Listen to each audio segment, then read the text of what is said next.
interior de São Paulo, onde houve aquela situação terrível, né? Se a polícia estivesse defendendo aqueles cidadãos contra os proprietários que quisessem violentamente expulsá-los, a meu juízo estaria cumprindo a legalidade, o sentido mesmo está previsto na legalidade, e estaria defendendo aqueles cidadãos, aqueles direitos, aquelas garantias. Se um negro está sendo desrespeitado, um homossexual, e se a polícia intervém para preservar esses direitos, agindo repressivamente de uma maneira muito positiva, etc. Então eu acho que, como entretanto nós estamos usando força, agentes sociais, numa sociedade muito dividida, muito desigual, muito injusta, cheia de iniquidades, uma estrutura judicial que é herdeira de uma história que na prática expressa essas desigualdades, é evidente que na ponta armada, com a cultura corporativa repressiva que nós temos na sociedade atual, sem que a transição tenha ajustado as contas com esse passado, sem que nós tenhamos tido coragem de olhar nos olhos a barbárie que está em nós como nação, etc. Dito que isso não é aceitável e simbolicamente marcado numa passagem efetiva, sem que nós tenhamos rompido com esse passado, é evidente que na ponta nós vamos ter genocídio, barbárie, selvageria, mas não podemos jogar a criança fora com a água do banho. Então não há nada de fazer, vamos lavar as mãos, etc. Então, em nome de princípios libertários, eu entendo que eu tenho de fazer concessões para viver em sociedade, porque nós temos uma sociedade organizada de uma certa maneira, precisamos do Estado até para avançar numa direção mais próxima do ideário. Mas as contradições permanecem todo o tempo, né? Não estão solucionadas, porque a realidade é essa, nós temos de viver nessa realidade, reduzindo os danos, orientando-nos para uma certa linha de desenvolvimento e pagando muitos preços, porque isso, a cada momento você está sob fio da navalha, você pode estar legitimando um determinado tipo de comportamento do Estado, legitimando a imagem de certas instituições que têm um passivo extraordinariamente negativo, e você pode estar ajudando mais a reprodução de um certo processo do que a sua transformação. E certamente haverá erros aqui e ali de todos que se devotem a isso. Você, nesse balanço de erros e acertos diante das conjunturas, tem de tomar decisões que são difíceis, mas as contradições estão aí, são insuperáveis, sem dúvida. Então, desculpa, eu não resisto. Acho que a sua fala, a polícia devia ter impedido a festa dos militares, então, já que ela foi proibida. Claro, quer dizer, eu acho que se a gente tivesse tido, não só a polícia, ela teria que ter tido aí um recurso legal. Então, se o Ministério Público, se a sociedade recorrendo ao Ministério Público tivesse promovido uma intervenção legal, criando um embaraço, né? Isso significa uma agressão, uma agressão às vítimas, às famílias das vítimas, uma agressão, inclusive à determinação da Presidência da República, que está encaminhando certos, porque eles são militares de qualquer maneira, enfim, se você entrasse com uma série de recursos legais, quem sabe a polícia pudesse estar ali para impedir que aquele troço se realizasse, né? Ela não pode agir sozinha, por isso não cabe à polícia tomar essas decisões, né? Mas aí isso teria sido muito positivo. Então, na mesma seara ainda, você defende um processo talvez progressivo, né, mas pensado de desmilitarização da atividade policial. Aí não seria progressivo, teria de ser a partir de um momento zero. Mas deixa eu continuar. Então, um processo, uma quebra desmilitarizada da atividade policial. Você entende essa quebra como também nessa chave de uma dramaturgia adequada, um modo dramatúrgico adequado de lidar com esse tipo de presença institucional e repressora do Estado quando é devida? Eu acho que sim, mas essa nem é a principal razão. Pode ser até que seja, mas não foi para mim a principal motivação. Eu acho que nós criamos um mecanismo muito perigoso, muito negativo, muito violento, por conta da arquitetura institucional que nós herdamos da ditadura acriticamente, porque ela foi consagrada na Constituição de 88. Polícia Militar é força reserva do Exército e, por legislação infraconstitucional, ela é obrigada a se organizar à moda do Exército. Isso significa que nós estamos impondo à Polícia Militar uma estrutura que só se justifica quando a missão depende do pronto emprego de contingentes humanos. Porque o pronto emprego é indispensável para a guerra, para o confronto armado, etc. O pronto emprego se associa a um determinado tipo de organização, verticalizada, hierarquizada, etc. Ainda que isso tenha sido lançado pelas guerras tecnológicas mais recentes, mas de qualquer forma permanece a ideia matriz. Você tem qual é a melhor forma de organização? Aquela que melhor se adapta à sua finalidade. Qual é a finalidade do Exército? Defesa do território, etc. Por meio de força, enfim, força letal, e portanto é preciso que haja o pronto emprego, mobilização imediata de grandes contingentes humanos de forma convergente. Esse pronto emprego é necessário à polícia, a alguma polícia? Segundo os dados de que nós dispomos, nós, no plural majestático, os pesquisadores dispomos, apenas 1%, quando muito, das atividades policiais, inclusive no Rio de Janeiro, se relacionam com confrontos armados. Então, a rigor, se é indispensável que haja pronto emprego e para o pronto emprego uma estrutura verticalizada de natureza militar ou própria militar, nós estamos falando aí de uma unidade especial que daria conta de 1% das atividades da polícia.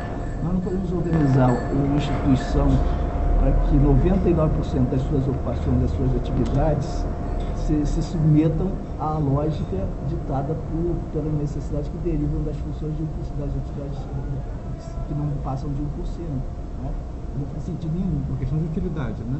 De utilidade e funcionamento, mas com implicações tremendas, porque quando você tem, então, essa estrutura voltada para a guerra, do pronto emprego, para a obediência, etc., você está construindo certos personagens, certos agentes. Quem é que está na ponta, me dando conta dessa cidadania? São os policiais de mais baixa patente, que vivem um mundo à parte, inclusive do mundo dos oficiais, e que nunca chegaram lá. São duas instituições diferentes. A eles cumpre seguir as ordens acriticamente também.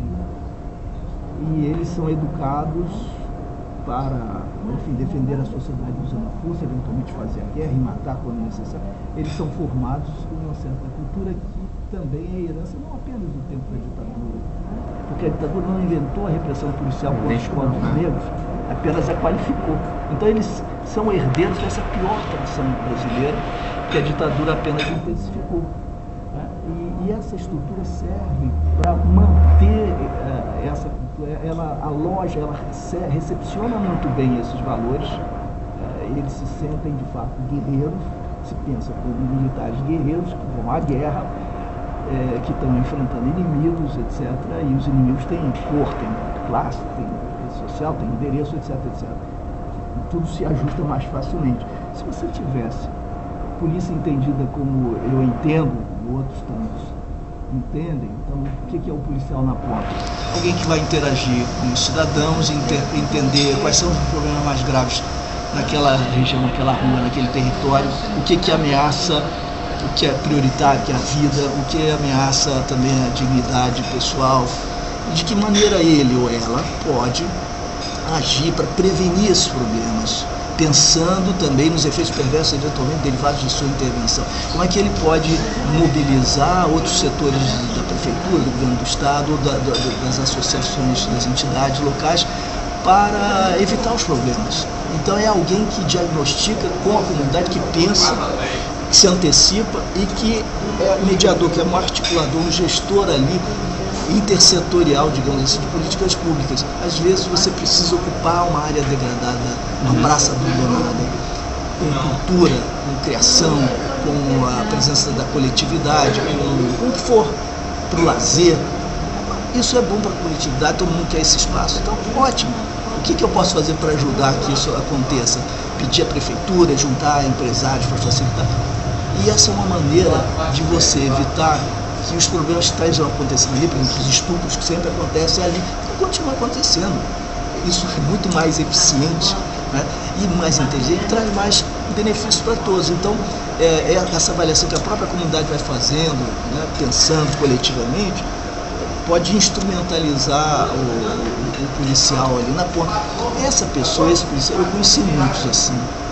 Pensavam grande, pensavam preventivamente, eram sociólogos, etnógrafos, psicólogos, também faziam interpretação. Eu tenho problema de violência doméstica que nunca é denunciado, mas eu estou sentindo que tem. Eu vou então indiretamente provocar a associação de mulheres para que procurem. Enfim, pessoa que tem essa sensibilidade, esse compromisso com os direitos humanos, com o interesse da comunidade, essa pessoa tem que ter autonomia, tem que ser valorizada na ponta, não pode cumprir ordens. Claro que vai ser supervisionado, mas sobretudo uma pessoa que tem autonomia. Essa pessoa que tem autonomia, que é respeitada, ela tem que respeitar mais. Ela se valoriza, ela não precisa bater com o espinho no outro para se sentir valorizada, porque os policiais são maltratados, são humilhados, porque eles sempre produzem. Você tem autonomia intelectual e de ação. Autonomia intelectual e de ação, claro que... Iniciativa. Claro, como protagonista mesmo, né? Como empreendedor, mas, evidentemente, sob supervisão. Isso requer um profissional bem pago, que se valorizar, e uma educação e um treinamento muito mais sofisticados. Né? Não tem nada a ver com exercício militar e não tem nada a ver com bacharelismo. Claro. Que é exatamente o foco da educação policial hoje. O bacharelismo e o treinamento militar. É bom saber artes marciais, é ótimo, mas para todo mundo. Eu aprendi que as pessoas, quando se sentem mais... Não especialmente um policial, né? Não especialmente um policial. Não, mas eu acho um policial, ao invés de estar armado ou estar fortalecido pela guerra, etc., se é uma pessoa bem treinada no sentido das artes marciais, tem que ser uma pessoa muito mais segura, contida. Quem faz artes marciais e que adota uma cultura de respeito ao outro, etc., tende a funcionar muito bem nessas situações. Você pode imobilizar outra pessoa sem fazer mal a ela. Eu já vi situações incríveis, a pessoa bem treinada é capaz de, um toque, de quase uma coreografia, mobilizar uma pessoa sem humilhá-la, sem provocar danos e se mostrando capaz de, inclusive o uso da força, portanto, pode seguir um certo tipo de padrão mais eficiente e mais respeitoso, se você der prioridade não à força máxima, mas à maneira mais sutil de lidar com cada situação. Que é complicado, é muito difícil, né? Então eu prefiro que a pessoa seja treinada em artes marciais, tenha menos armas e seja treinada em antropologia, sociologia, psicologia, serviço social que seja, e saiba menos de direito e de práticas militares, entendeu? Acho que isso é muito mais interessante. E, sobretudo, profissionalmente, a pessoa que ganha um salário digno, minimamente digno, que fale para os outros profissionais como um profissional muito valorizado do Estado, etc. Isso tudo faz diferença. Então, eu acho que a estrutura militar é um empecilho no funcionamento adequado da polícia na democracia. Ela impede o controle externo, impede o desenvolvimento de uma cultura mais cidadã, mais compatível com determinações constitucionais, impede que a polícia cumpra sua finalidade constitucional. É um empecilho para isso que nós chamamos de eficiência. A polícia vai ser parte do crime, parte da reprodução da violência, vai ser ameaça à sociedade, vai ser uma fonte de sofrimento para os próprios policiais, de exploração, enquanto essa estrutura organizacional não mudar, mudando junto, claro, a cultura corporativa, a forma de educação, de treinamento. Você vê então um equívoco constitucional entre a... Total. A minha batalha principal é pela mudança disso que eu chamo de arquitetura institucional, que, por exemplo, não confere nenhuma importância aos municípios, quando em todas as áreas, desde a Constituição de 88, em todas as áreas das políticas públicas mais diversas, saúde, educação e outras, os municípios se tornaram espaços privilegiados, né? Importantíssimo. A saúde mental, isso é muito forte, né? Todas as áreas, porque, claro, é o poder local, onde você tem mais possibilidade, inclusive, de um exercício democrático, participativo e tal. Se você tivesse pequenas polícias, esse é um outro ponto, mas enfim, se você tivesse pequenas polícias, pelo menos nos grandes municípios, que municípios muito pequenos tendem a fazer com que o poder local se aproprie das polícias ou guardas locais como guardas pretorianas. Mas a partir de 1 milhão de habitantes, se você tem uma sociedade mais organizada, mais complexa, se tiver polícias locais, pequenas, com ciclo completo, com esse tipo de educação, com grande transparência, controle externo, sabendo que a gente está sempre diante de um problema, né, de um risco, porque é uma instituição que usa força e que está autorizada a usar força. Então, nós temos ali, sobretudo numa sociedade como a nossa, nós temos possibilidade de estar sempre com riscos, mas nós tenderíamos a reduzi-los e reduzir os efeitos negativos se nós tivéssemos, de qualquer modo, uma outra estrutura organizacional, sem polícia militar. A polícia civil, a maneira como se organiza, é um negócio inacreditável. Nós falamos muito em impunidade. Não há impunidade no Brasil. O encarceramento é monstruoso, velocíssimo. O Brasil é campeão mundial em taxa de crescimento da população prisional. É o terceiro em termos de população prisional no mundo e é o que tem a maior taxa de crescimento da população prisional. Nós temos cerca de 540 mil presos, fora os mandados de prisão. Mas você diz que a violência não é punida. Mas, ao mesmo tempo, os homicídios dolosos, os crimes mais graves contra a vida, como estão sendo punidos? Apenas 8% em média no Brasil são investigados, mínimo de indicação de suspeito. Então nós temos 92% de homicídios dolosos no Brasil, 50 mil homicídios dolosos por ano. Somos o segundo país no mundo em homicídios dolosos, em termos absolutos, relativo. Então 92% permanecem inteiramente impunes. Quer dizer, ao mesmo tempo nós estamos encarcerando quem por quê? Segundo as pesquisas mais recentes, nós estamos encarcerando homens jovens do sexo masculino, em geral negros, sempre pobres, com baixa escolaridade, por estarem negociando substâncias ilícitas, sem associação, sem qualquer tipo de vinculação à organização criminosa ou à arma, ou à prática violenta. Isso é aterrador. 60% dos presos nos últimos 5 anos foram por conta da aplicação da lei que é apresentada para muitos como uma flexibilização democratizante da lei de droga. Não é nada disso. E a aplicação tem sido submetida à refração ditada pela desigualdade e pelo racismo e pelos preconceitos. Os magistrados, muitos deles inclusive reconhecem, os dados são eloquentes, os magistrados avaliam a flexibilidade que a lei oferece, a discricionalidade, avaliam os casos, aplicando essa liberdade discricionária de acordo com a cor da pele do suspeito, né, e a classe social. Não há mais uma indicação de peso, de quantidade das drogas que são apreendidas com alguém. Então, se você é preso em flagrante, está de posse de certa droga, certa substância ilícita, não importa o peso, importa a avaliação que o juiz fará, porque isso ditará todo o destino subsequente da justiça judicial. Se o juiz avaliar que você é traficante, você vai amargar a prisão. Se você for visto como um pobre coitado dependente, será tratado paternalisticamente e autoritariamente pelo Estado como alguém que tem de ser tratado, etc. Mas as consequências são totalmente diferentes. Esse tratamento poderá ser feito em casa, você vai no funcionamento, etc. E o que faz o juiz decidir? Não é a quantidade mais, mas como eu dizia, são esses traços sociais que funcionam o preconceito. Se o sujeito está com 1 quilo de maconha, mas é branco, de classe média, vai dizer, como frequentemente diz, que detesta a violência, detesta lidar com marginais, com bandidos, e por isso, como é dependente, viciado, compra muita quantidade para ficar durante muito tempo sem ter necessidade de reencontrar esses traficantes. Se, entretanto, e isso é aceito com frequência, se, entretanto, você é negro, vive na favela e dá a mesma desculpa, isso vai pensar contra você, que vai ser tomado como uma ironia sua, uma espécie de desrespeito seu ao magistrado, e você vai ser de imediato considerado um traficante.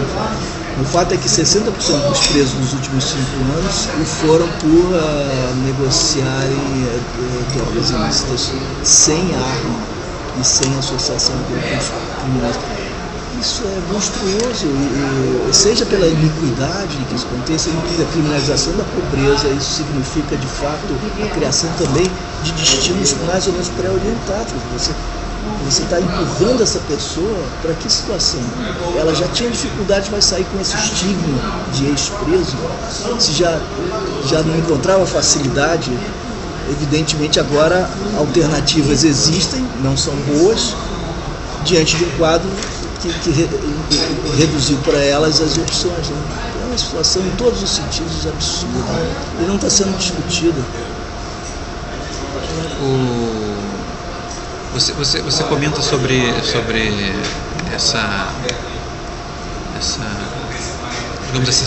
tradição violenta do Estado e da Força Policial brasileira, e ao mesmo tempo uma ineficiência completa, absoluta, para lidar propriamente com a violência.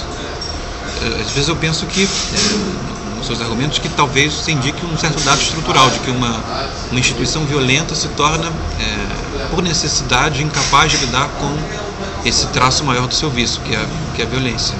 Pois é, e aí isso gera uma dinâmica inercial. Claro, como eu dizia, a estrutura organizacional é propícia à reprodução de uma certa cultura, essa cultura tem história, essa cultura se plasmou nos agentes intermediários e ela tem a sua manifestação nos atos cotidianos, etc. Tudo isso, mais os interesses dos lobistas que representam o poder institucional, tudo isso somado gera uma inércia e uma resistência à mudança. Mudar isso é muito difícil. Não é impossível, entretanto, mas é muito difícil. Assim como foi muito difícil mudar a lógica do poder da ditadura, enfrentar a ditadura, difícil, mais difícil ainda. Nós não devemos supor que então nada há a fazer. Você tem uma tradição, uma história, você tem cultura implantada, estruturas organizacionais adequadas, tudo isso é muito funcional e tem consequências que são interessantes também para certos grupos sociais, etc. A resistência a isso é difícil e exige cumprir muitas etapas, exige muitas mediações, mas eu acredito que seja possível, seja viável.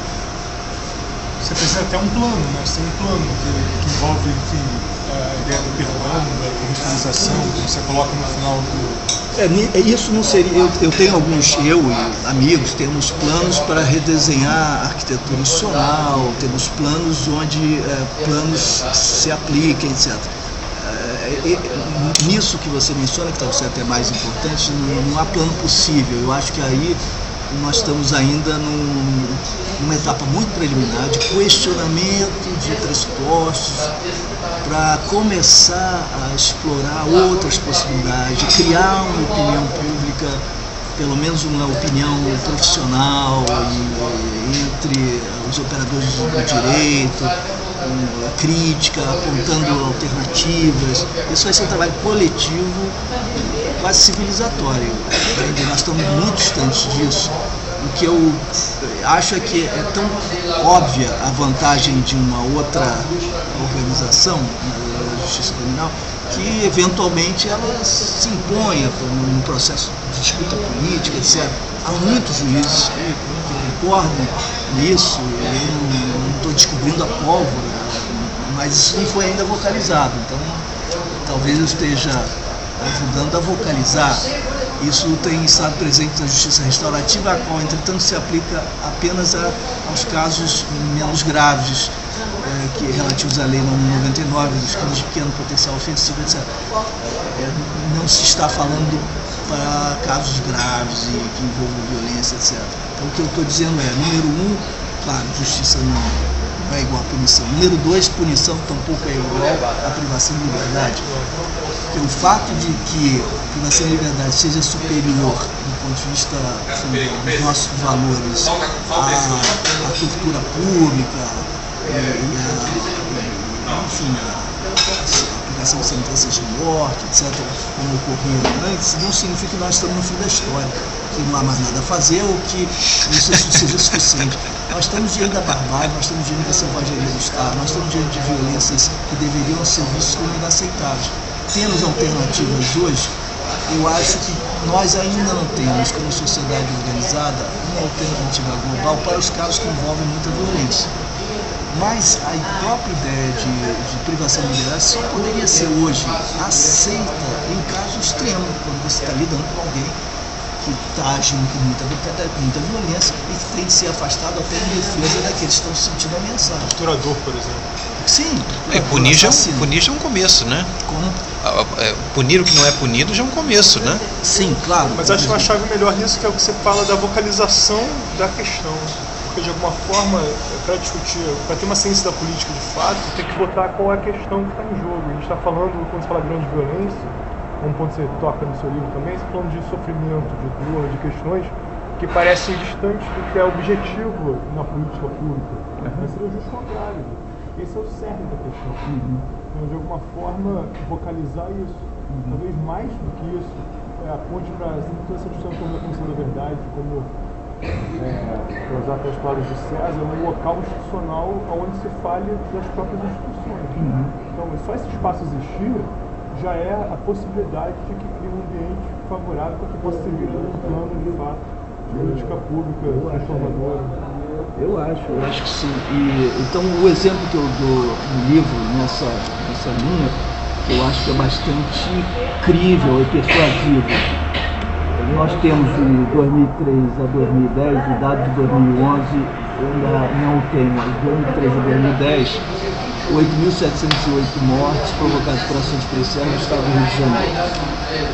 Nós não estamos diante, portanto, de desvios de conduta individuais.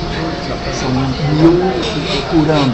Agora decresceu para 800 e pouco, para 500 e pouco, então nós estamos em patamares elevadíssimos mais que apontam a possibilidade de um declínio. Isso é positivo, mas esse não é um resultado sustentável, porque não parece expressar políticas claras nessa direção. Parece expressar mais movimentos voluntaristas e circunstanciais de governo sem nenhuma sustentabilidade. Mas enfim, essa é outra questão. Nós estamos diante de 8.708 casos que apresentam regularidade, portanto, padrão, e nesse sentido são institucionalizados, são reproduzidos. Né? Um sujeito, isso aconteceu, mas enfim, esse é apenas um exemplo. Um sujeito bem intencionado mata alguém achando que está compulsando na guerra. Um jovem que chega àquela situação porque acreditar na instituição e no que ouviu, no que viu. Os seus colegas que matam são aplaudidos, são condecorados, ainda que de forma indireta, simulada.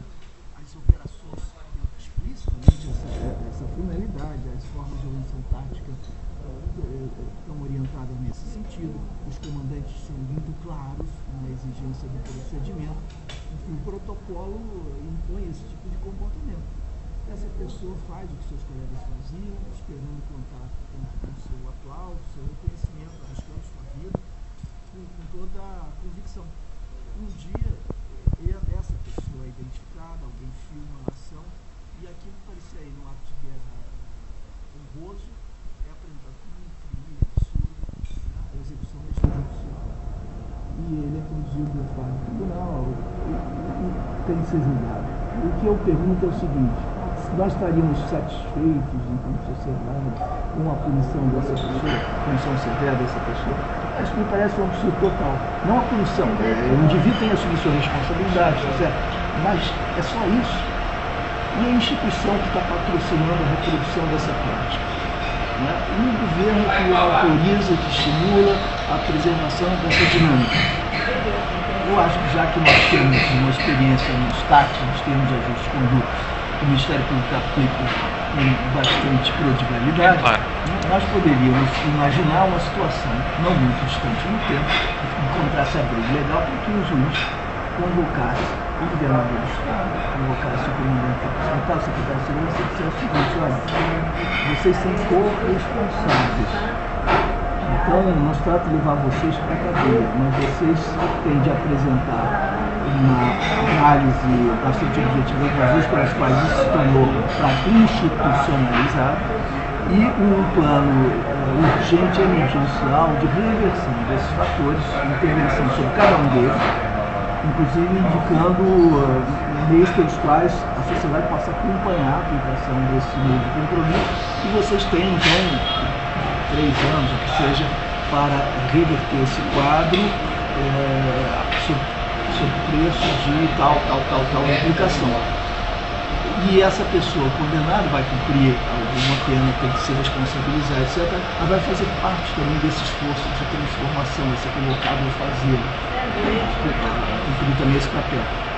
Isso me parece muito mais positivo do que simplesmente aquela prisão. A prisão, na verdade, resolve um problema por superiores. E a sociedade aparentemente fica saciada, e a mídia fica saciada. E aquela família que desejava, impossivelmente, a vingança sempre saciada. Mas isso não repara o dano sofrido pela família, isso não atinge a dinâmica que continua se reproduzindo e não baixa violência nenhuma. Isso não tem nenhuma consequência. É uma ritualização da vingança que, na verdade, expia culpas daqueles que são corresponsáveis. Então, a ideia da corresponsabilização e da criação de mecanismos flexíveis, criativos, de intervenção, pensando no futuro, não mais no passado, né? Alterando condições que geram problema, me parece um caminho muito mais inteligente, muito mais produtivo para todo mundo. Isso aí eu acho que é compreensível, entende? E aos poucos, se essas ideias e essas críticas começarem a encontrar espaço, nós temos alguma chance de, pelo menos, reduzir os danos das práticas em curso. Você diz que, de alguma forma, essa maneira como... Nessa trajetória que você acaba de descrever, a maneira como esse agente ele é punido produz uma espécie de satisfação... Uma satisfação... catártica. Um pouco glutona. Ela não satisfez, na verdade, né? Ela satisfez em determinado momento, alguém te disse que você foi satisfeito, e de alguma maneira o vácuo social acerca do espaço da punição devida, ele também permanece vazio. E de alguma forma você coloca na problematização administrativa uma espécie de transfiguração desse sentimento de necessidade que alguma coisa seja feita. E aí responsabilizar de maneira acessória, talvez, mas responsabilizar verdadeiramente possíveis coautores de uma certa circunstância, não de um delito, né? Não de uma ação criminosa, mas de uma circunstância que permite esse tipo de possibilidade. A minha pergunta existe um certo vínculo arcaico entre instituição penal, tribunais de júri, polícia e a vingança. Uhum. E de certa maneira, de pecaria até você, existe um rechaço direto à ideia da vingança. Então, minha pergunta há algum tipo de possibilidade, admissibilidade da vingança dentro do Estado Penal? O Estado Penal é isso, mas eu me esforçaria, lutaria para que a vingança deixasse de ter qualquer papel no estabelecimento de princípios, de normas ou de mecanismos no funcionamento da justiça. Uhum. A ideia de responsabilização eu acho que é importante, e desde que ela sirva a propósitos prospectivos. Quer dizer, você examina essa situação que é negativa para algum sofrimento evitável, você pode alterar algumas circunstâncias de modo a que esse sofrimento evitável efetivamente não seja evitável. De que maneira você pode contribuir para a alteração desse curso? Eu acho que esse é um reencaminhamento. Nesse sentido, a responsabilização deve ser reconhecida, parte das circunstâncias e da reconstrução do futuro. A vingança diz respeito ao passado, aquilo que foi feito e que tem de ser, de alguma forma, entre aspas, reparado. Na verdade, não é uma reparação. Se fosse uma reparação, você compreenderia. Alguém foi a vítima, você deve... Não seria vingança, seria milagre, né? No caso da morte, né? Mas se for, por exemplo, a apropriação indevida, né, de alguma coisa cara a alguém, assim, você pode devolver. Por exemplo, no caso dos corruptos, né? Mais impressionante, devolve com juros, correção e mais uma contribuição com todo o seu patrimônio. Isso é muito mais importante para a sociedade, né, que foi vitimada por essa atitude do corrupto, do que deixá-lo apodrecendo na prisão, onde você fica saciado, vingado. Isso é completamente politico. E a família do corrupto se completando com as benesses que derivam daquela apropriação indevida. Sabe o que me ocorre? Eu sou professor de educação básica. E a escola funciona exatamente na lógica punitiva da vingança. Como é que se chama um aluno, por exemplo, da educação básica por algum delito ou por alguma falta, é sempre na lógica do castigo, e nunca da corresponsabilização. A não ser eventualmente alguns eventos coletivos excepcionais, de turmas inteiras que se manifestam. Corresponsabilização entre algozes, não entre vítimas, né? Mas eu digo na lógica que o Eduardo coloca em termos de como seria razoável o sistema penal funcionar. Você teria que ter uma lógica que, sem tirar a responsabilidade do réu, vamos dizer assim, não também eximisse o contexto do qual ele está do julgamento do que fosse feito. Então é curioso que a escola não trabalhe uma ferramenta talvez fosse mais simples, já que os delitos são bem mais simples dentro da escola escolar, para talvez criar algum tipo de ambiente que você está chamando de uma cultura. Sem dúvida nenhuma. Eu até no livro uso muitos exemplos escolares, me refiro muito à escola, à criança. Né? Casos de violência, Além disso, há um outro elemento, isso é fundamental, mas além disso, há outro elemento. Nós estamos também sempre partindo da lógica da reciprocidade, que a vingança é uma modalidade de aplicação da reciprocidade. E o que é fascinante é que nas grandes experiências humanas, talvez as mais notáveis, pro bem e pro mal, nós não temos reciprocidade, nós temos excesso, gratuidade. E o que me interessa, sobretudo, do ponto de vista reflexivo, é o gesto inaugural, gratuito, que escapa ao domínio da reciprocidade. Paternidade, você é pai, você sabe disso. A experiência da paternidade envolve frequentemente essa doação. Você é capaz de dar a sua vida, você não pensa, por conta de um amor incondicional. Isso existe. E na arte, a gratuidade está presente. A experiência religiosa mais interessante, as experiências místicas, tem a ver com a gratuidade. Nós sabemos que, os rituais dos excessos, as queimas, os fótulas, etc., dizem respeito a isso. A experiência do perdão é interessante na medida em que ela não pode ser normatizada, não pode virar parte de um jogo institucional, nem de um jogo de reciprocidade, senão ela deixa de ser o que é. Não dá contorno à violência, também dá. E aí você, mas no entanto, é interessante, em sendo o que é gratuito, uma intervenção que não responde pelo funcionamento do que pela ética, vamos dizer assim. É menos religioso e mais funcional. Depende de como você entende a ética, claro, mas nesse sentido que você disse, sem dúvida. Tem o funcionamento que é libertador também. Libertador para aquele que se sente modificado de alguma forma em relação com alguém. Isso